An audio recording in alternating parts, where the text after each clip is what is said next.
Welcome. We are going to create a new user with PowerShell, with Windows PowerShell. Let's first clean up our history in the terminal and our terminal itself. We are asking the user of the script first if we can enter a username and a password, and therefore we can use the commandlet Get-Credentials. That's a nice commandlet to pop up a terminal and then ask for the username and password.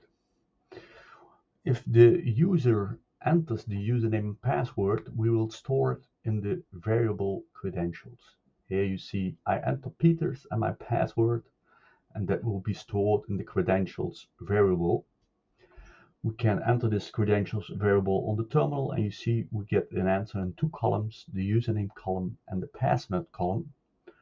I want to store these values in separate variables, so I create a username variable and I will store the credentials.UserName in that variable, and the same I do for password.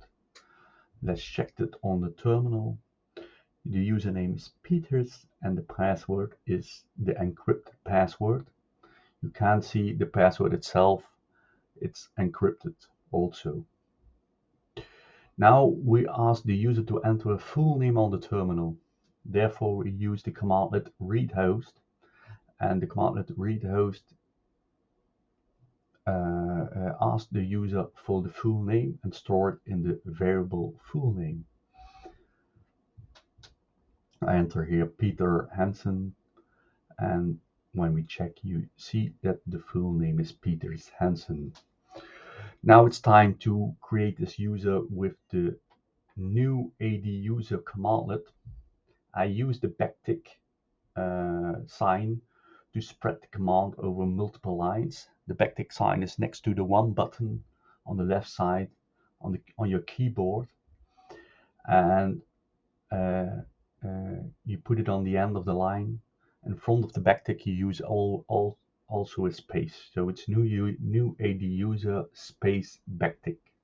Then we enter the name, the display name, and we use all those variables. The SamAccountName is the official account name.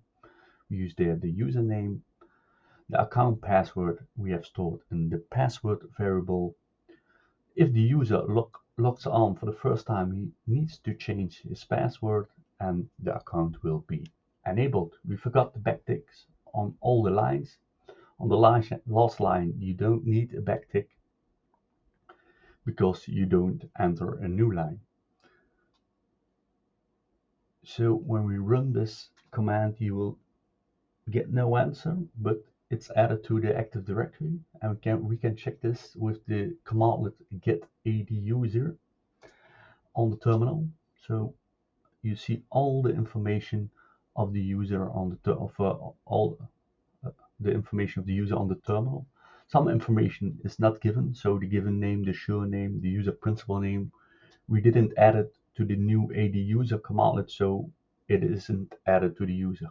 When we go to the Active Directory users and computer and we refresh the screen, we see a new user, Peters, and there we see the information we stored. Yes, so we have a working account. Now we're going to store all these commandlets into a new file so we can save it and reuse it. Therefore, we can use the commandlet get history, and this commandlet gives us all the commands we gave, and we only want the second column, the command line column, and we select this one, and we want the full command, so we need the expand property command line parameter, and then we store it in a new file. We make a PowerShell file of this column, so we can rerun it if we want to. Therefore, we pipe it to the commandlet out file, and we put it in the documents folder with the file name firstuser.ps1. When we run this, you see we have a new file with all the commands we use on the terminal. And I would like to thank you for watching this video. Please like and subscribe, and see you the next time.